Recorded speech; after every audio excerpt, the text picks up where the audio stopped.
Hello and welcome to another special interview on Revsportz. I am Snehashish Mukherjee, and today I have been joined by someone very special player. Obviously, this player started her sporting journey with two different sports, javelin throw and hockey.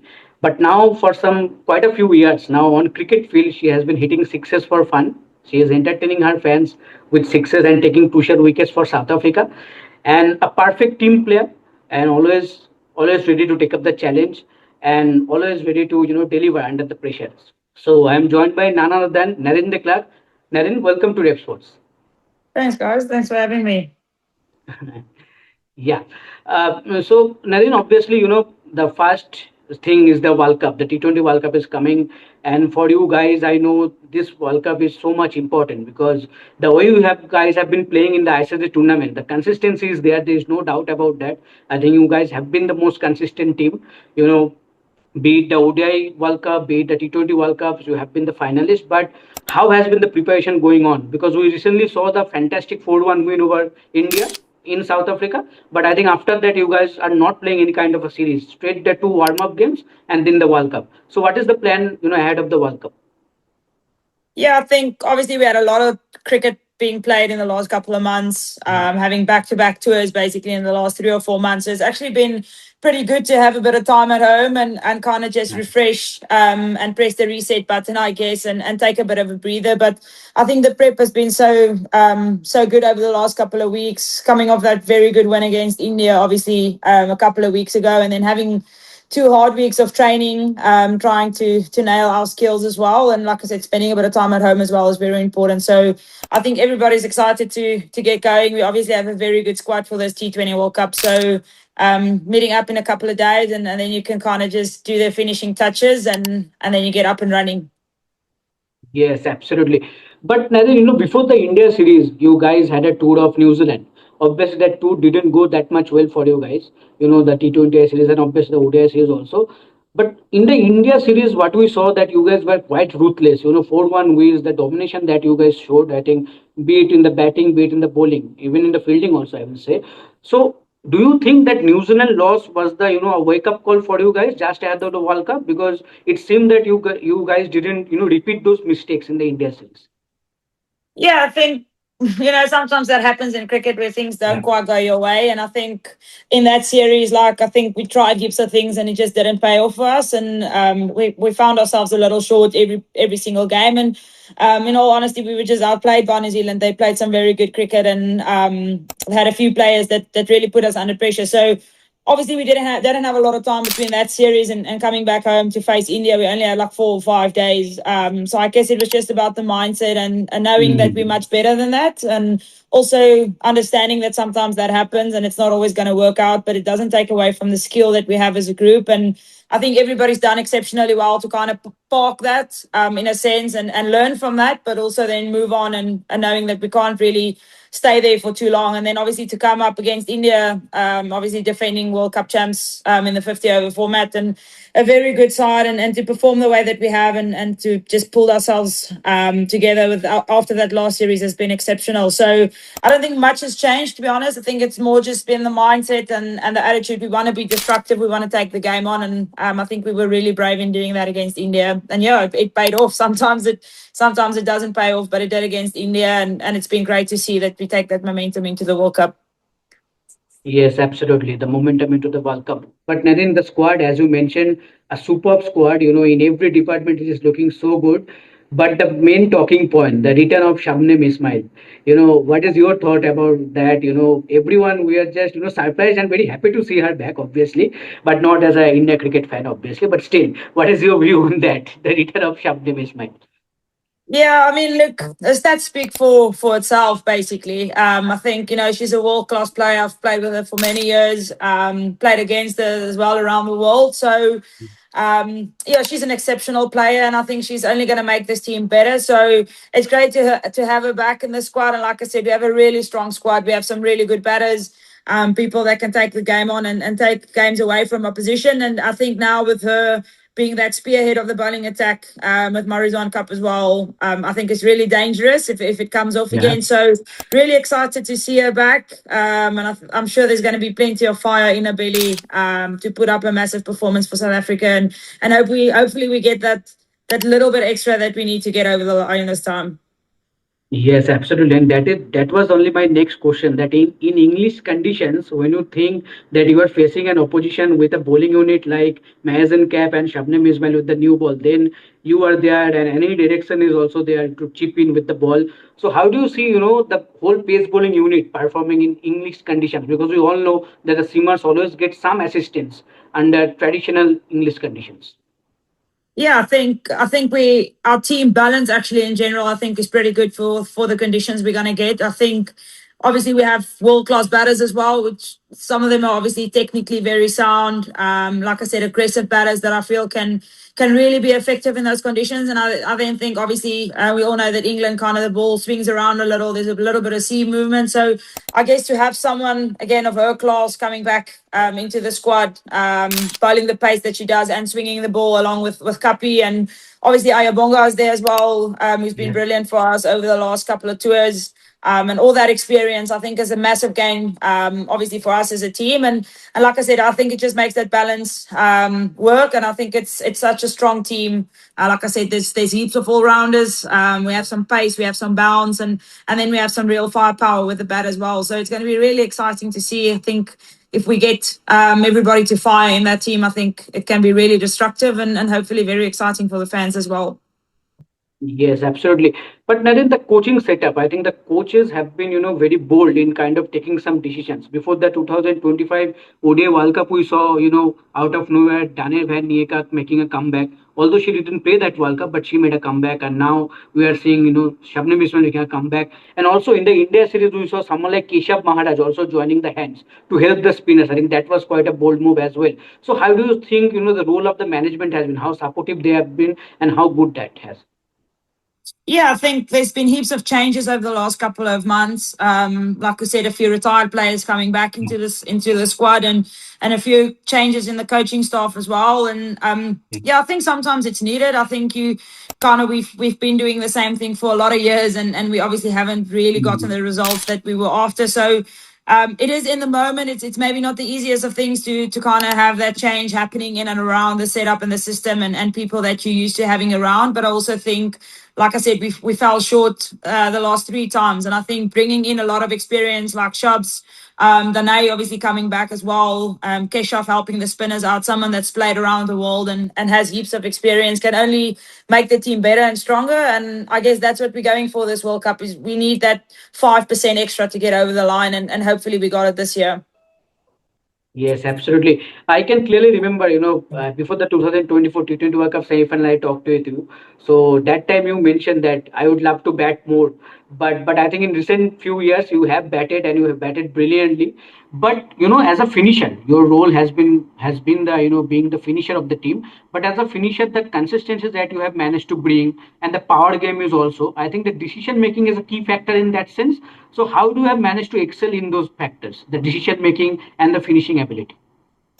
Yeah, I think it's very much mental. I think it's obviously not the easiest of roles sometimes. So I Yeah. guess you kind of have to back your skill and you have to back your ability. And I guess it comes down to what I said earlier. Like sometimes it's not going to pay off. And I think for me as well, making peace with the fact that you're not always going to come off, but you have to be brave and you have to take the game on. And yeah, I guess that's what I've been trying to focus on because the skill remains there. It's just about being brave enough under pressure to take the game on, not being scared to go out or if things don't go your way. So yeah, it's been an incredible couple of months for us as a team, and like I said, hopefully we can take that into this World Cup as well. And like I said, we've tried to take on this mentality where we're going to throw the first punch, we're going to take the game on, we're not going to be scared to take the game on. And yeah, like I said, hopefully it pays off in this World Cup for us.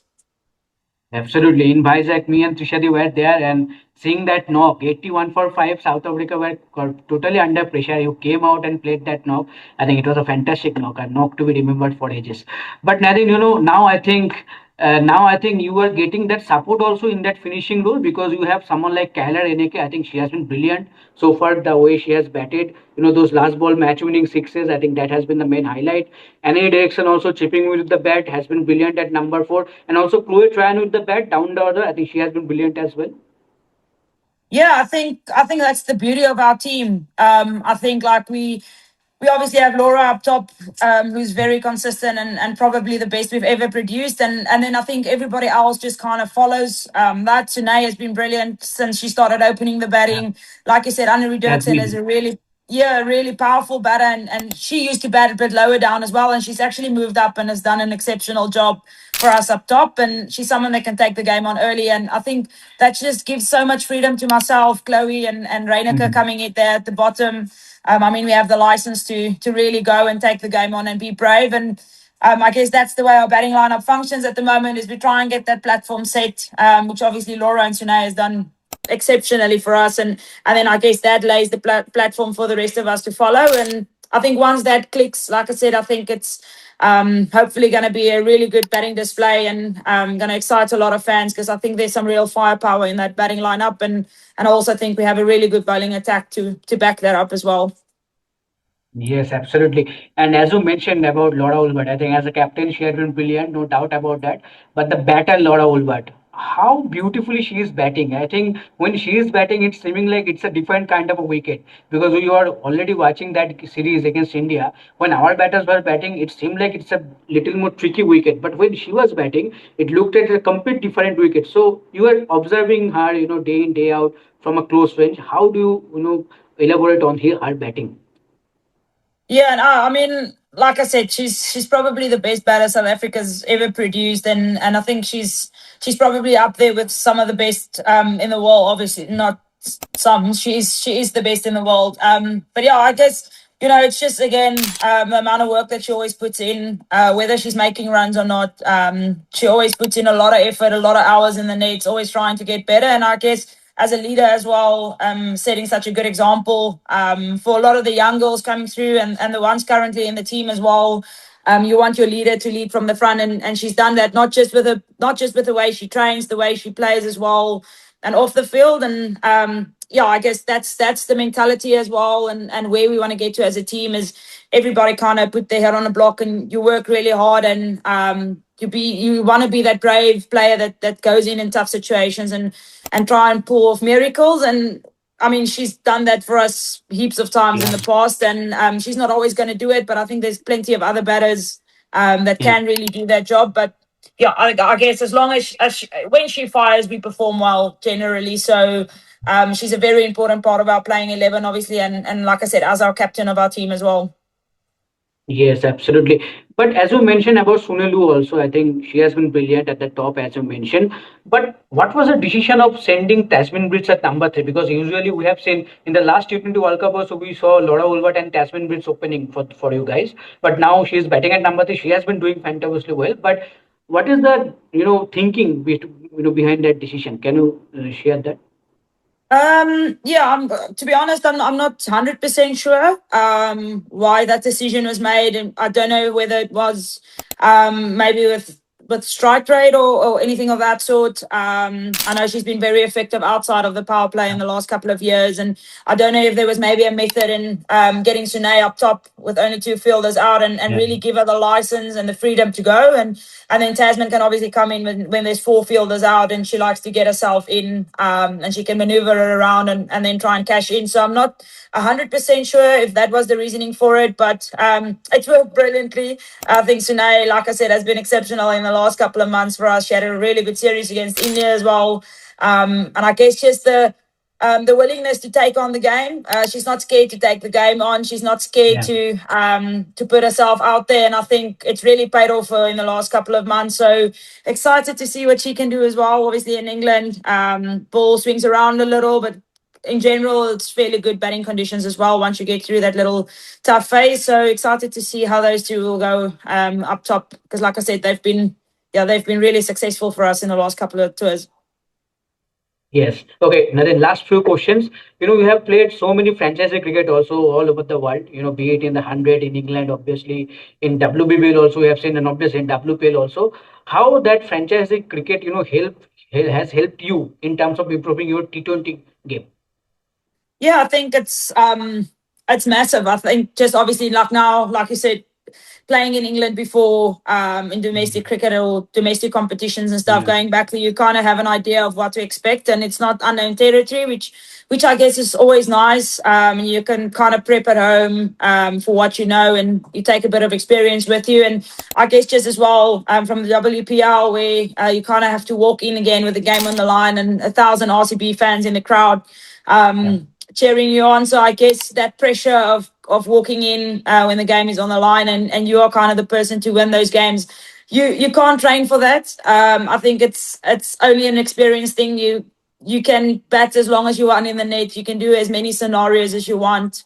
But I guess once until you get into those positions, you're never really going to get used to it and get those experiences. So I guess from the WBBL to the WPL and in the 100, having those opportunities to walk in, like I said, when the game is on the line or when they need a breakthrough or whatever, and you get thrown the ball or you get sent out to hit the winning runs. I guess all those experiences and all those learnings you obviously gain over the years, you take into these tournaments. It's massive in these tournaments, and I guess that's with Shabnim coming back as well. Like that Yeah. experience, you don't buy it at a grocery store. So I guess that experience of our group is very important, and I think we have a really experienced side going to the World Cup this year, which I think is really like it's massive, and it's probably a little underrated as well. But in these big tournaments, I think it really matters. So hopefully, like I Yes. said, hopefully we take it one step further this year Yes, around. absolutely. Absolutely. That's the main thing. Okay, last question, Erin. The group. The group is quite tough. There's no doubt about that.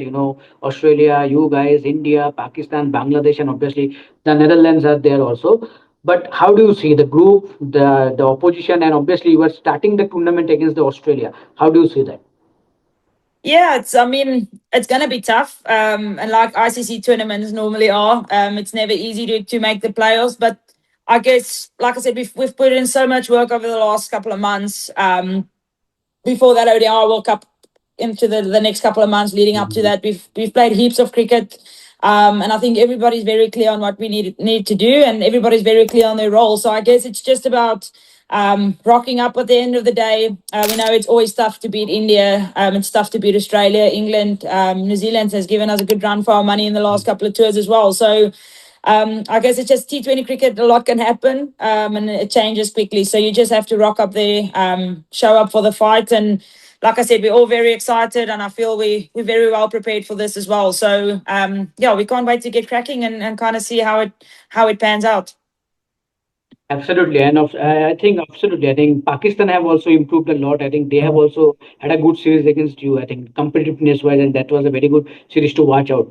But overall, I think for me, obviously, I think South Africa, you guys are one of the top favorites for me to win this World Cup, and I just hope that maybe this is the time that you guys go all the way and bring the trophy to your home. So that's that. Let's see Oh, what happens. thank you. Yes. Okay. Thank you so Okay. much. Thank you, Nadine, for joining in. It's been a pleasure to talk Thank to you, you. and good luck for the World Cup. Hopefully, Thank you. hopefully this is the time for you guys. Thank you. Thank you, guys.